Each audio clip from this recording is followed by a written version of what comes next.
welcome to today's session. It's Agents of Change, and we'll be discussing social enterprise and the future of our ocean. And I think it's worth mentioning that it's a great pleasure to be here at the Ocean Dialogue. And I will be a moderator, John Momanyi from Kodio. I'm Managing Director at Kodio East Africa. I will let my panel introduce themselves and mention the organization they come from. Good morning. Thank you. It's wonderful to be here. I'm Jodie Kunch. I'm a New Zealand-based social entrepreneur and fractional executive for Blue Economy businesses. Good morning, everyone. So I'm Nadim Nazwali. I'm from Mauritius. I'm an associate professor at the University of Mauritius. I'm also head of department. I work basically on ocean sciences and marine aquaculture. And also I'm coordinator for the regional reef restoration network. Thank you for introducing yourselves. It's a pleasure to be on this discussion with you. And as mentioned, today we're here to discuss the social enterprises and the future of our oceans. And as we all know, ocean health is not just an environmental issue. Here we're talking about the social and economic side of, or it's the economic and social issues are very important to consider. And our oceans sustain livelihoods, regulate our climate, and connect nations through trade and culture. And yet today they face so many issues, climate change, this pollution, overfishing. And based on that, we are looking at a lot of biodiversity loss and a widespread of accountability. And this is from both state and non-state actors. And looking at this, social enterprise is coming up as a powerful agent, and it's bridging between conservation and economics, and bringing in even the local communities and how they can benefit through enterprises, and how this eventually contributes into environmental sustainability.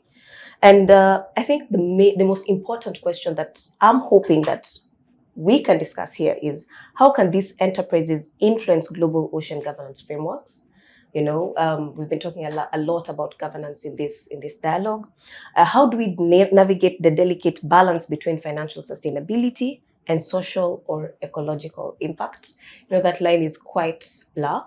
And also, what are some of the partnerships that can support this? And so as we explore this, I think we're here to really define what the future of our oceans and our communities looks like when we're talking about social enterprise. So I think with that, let's start our discussion today.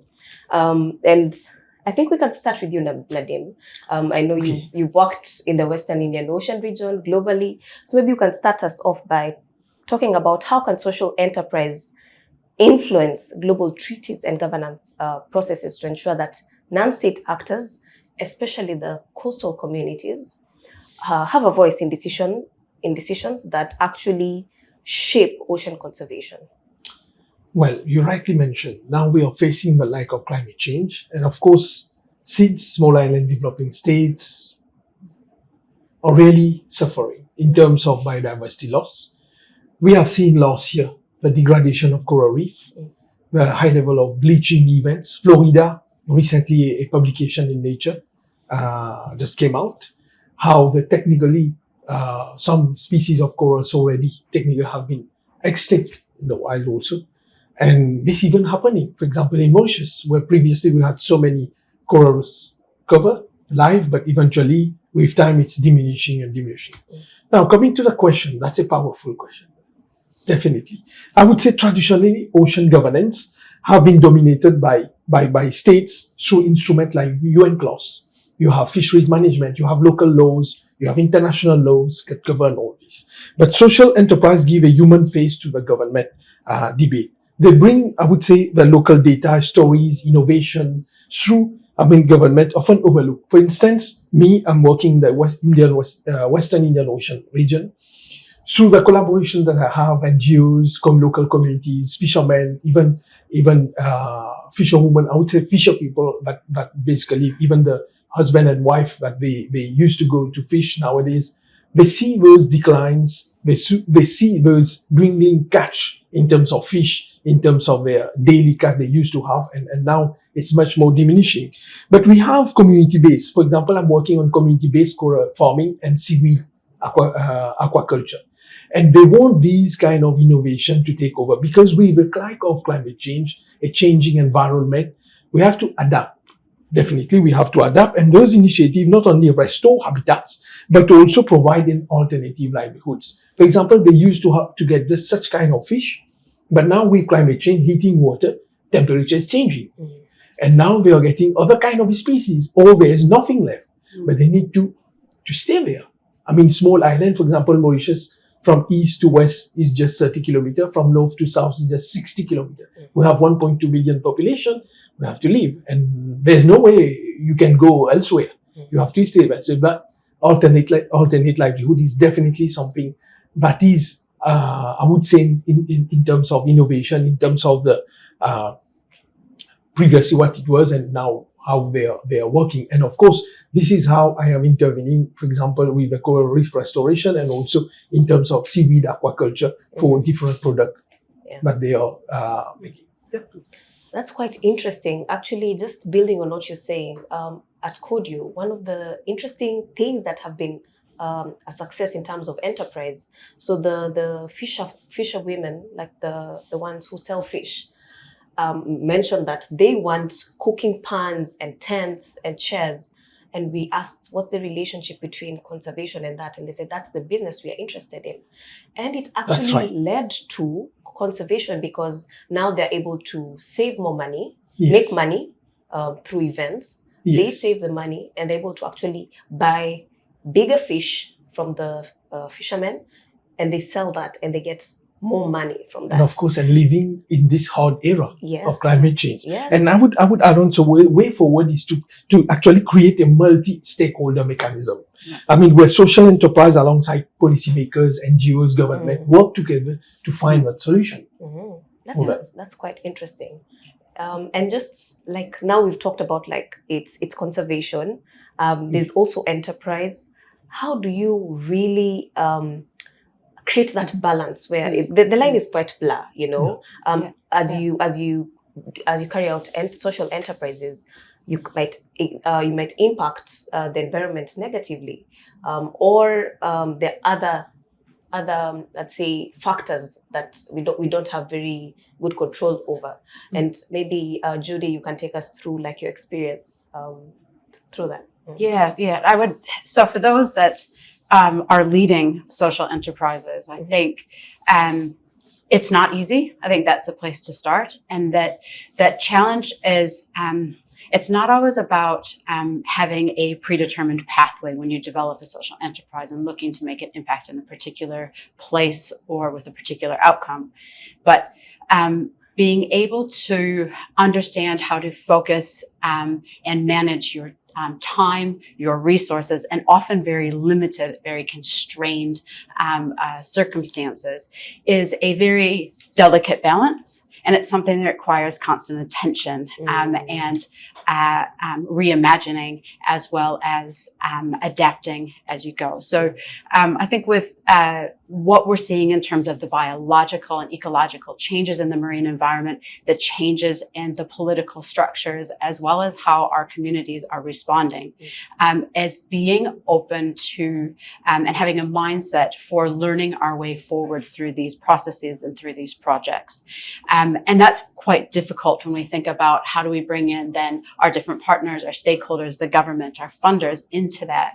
And I think one of the pieces that we've learned is that we want to ensure that we find the point of connection with all of them. So you think about it like a Venn diagram is what are the different purpose, the needs, goals, and challenges for the social enterprise, as well as for the community in which it operates, those that are providing the resourcing and the financing to it, and the government then that is also making decisions that may impact directly or indirectly, locally or globally on its potential success. And being able to find those points of connection, I think, think are really important to creating the buy-in, creating the momentum, and then also ensuring that impact isn't just transactional. Because we also find that we've got a lot of good intentions and we put resourcing in, and then what? Yeah. So what question? Yeah. I don't know if Nadim would like to No, add on to definitely, that. because if we see exploitation, everything is coming from nature. So the balance into conservation and sustainable exploitation is very important, so that we don't exploit in such a way that the species, for example, you keep fishing and fishing, but the species don't bounce back, and then you end up killing yourself. So the principle of biodiversity should pay for itself, definitely. So we can term it as, we can have the ecotourism aspect, we can have the livelihood aspect. You can also, like you mentioned, bigger fish, you have more money to buy other things also, because it's not about just surviving. It's also about having a good living conditions also for many local communities. I mean, for everybody. I mean, they definitely need that, and we need to think further, because climate change is taking over, and if we keep on exploiting the same pace that we have been, definitely we are going towards our end. Yeah. One of the things I've seen off of the back of that has been a adaptation of business models. And so the traditional business plans, the traditional business structures are not fit for purpose because they've been designed within often extractive and exploitive and raw material based models. And so now thinking about, what do business models look like when they're designed by and for communities, when they're designed by and for resilience, and having the ability to learn and adapt globally about those business models, I think is a huge opportunity, because it's not competitive. It gives everybody an edge when we can understand how we bring those stakeholders and that financing on the transition, rather than saying those business models are bad, they must all be a different kind. Now, we want to transition our communities, we want to bring them along and provide that resilience into the future. Okay, that's quite interesting. And just to wrap it up, when you talk about business models here, I know there's a lot of inclusion of the private sector, but maybe we can discuss a bit more on collaboration and how does that look like in terms of social enterprises. Yes, and you mean the partnership. Absolutely. And to bring the policymakers, governments, NGOs, and local communities together to work toward one purpose, into this mixing the conservation era and also this social enterprise. I would say, we need to think of it. Most of the requests for proposals, funding and all, this normally is done by big institutions that can write up. You see, those proposals, the requests, for proposal, write up and all, this is not done by local communities. Right. I would say we need to train, to provide the basic training, not just the basic training, but capacity building, to write a proposal also, and to involve them, not just as a stakeholder or sidely, but as stewards. Form part of those proposals, that they own it, and eventually they will lead it afterwards. Because we have seen many proposals, many projects that learn for 1 year, 2 years, and 3 years, and then vanish. But local communities, they are on their own, and most of the time they cannot take it over. So we need to empower them such that they create their own enterprises and eventually lead them and grow with it. Yeah, and I think that's a really important part to building enduring partnerships, is starting at the beginning and being involved in that process and giving people agency, ownership, and understanding of its purpose and its aims. I think it does come back to starting with capacity, that it's not a top-down approach, but coming from grassroots in order to, again, connect to the real needs in coastal communities. You're right. And just to add, I think one of the biggest so I like what you said in terms of working with communities to develop these proposals. That's one aspect of it. But there's also like bringing in actors like the private sector who've normally not been involved. When you talk about business models, most of the times it's the private sector that actually brings these models to the communities. So bringing in stakeholders such as the private sector that have always been left on the side. And you can start seeing that social enterprises are working. It's not just this idea that started off and then it just stops immediately it starts. But now we have more success rates on social enterprises, especially at the local level. So this is quite interesting. I don't know if you have anything to add before I wrap up. Anything? Definitely, we need to flip the script now from the top-down approach and involve local communities together. We're partners with NGOs or government sectors, and to devise such policy that are tailor-made for such and such activities. Yeah. And I think bringing maybe one of the keys to social enterprise, which is very different than the traditional business models and even from the top-down government, is that nobody has to do it alone. And so thinking about within that is there is a role for private sector, there is a role for community, there is a role for government, there is a role for finance. And those coming back is that they're all going to be tailored. And there's no silver bullet to what that looks like in each place. And the more that we can co-develop from the grassroots level with other partners is going to be more powerful in the longer run. And it doesn't mean that everybody has to have everything at stake. It's about knowing what can we bring to amplify efforts so that we're coordinating towards a common goal. And I think that's where the private sector in particular can come in as a kind of a leverage and an opportunity to amplify what's happening on a grassroots level. Thank you so much. And I think what we've learned today, it reminds us that the future of the ocean health, that it just doesn't depend on global policies. It's about local action, bringing everyone on board, all stakeholders to the table, so that we can have, I'd say, a sustainable blue economy. And as we move forward, I think it's an opportunity for us to really give social enterprise this space, the support in terms of innovation, technology for it to thrive. And when it thrives, it means our local communities thrive.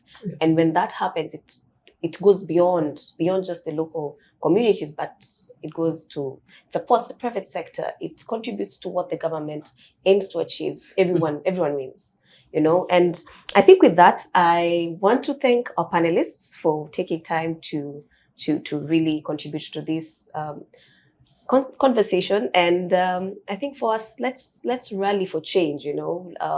Let's support social enterprise for resilient fisheries, for resilient communities, and even for resilient maritime.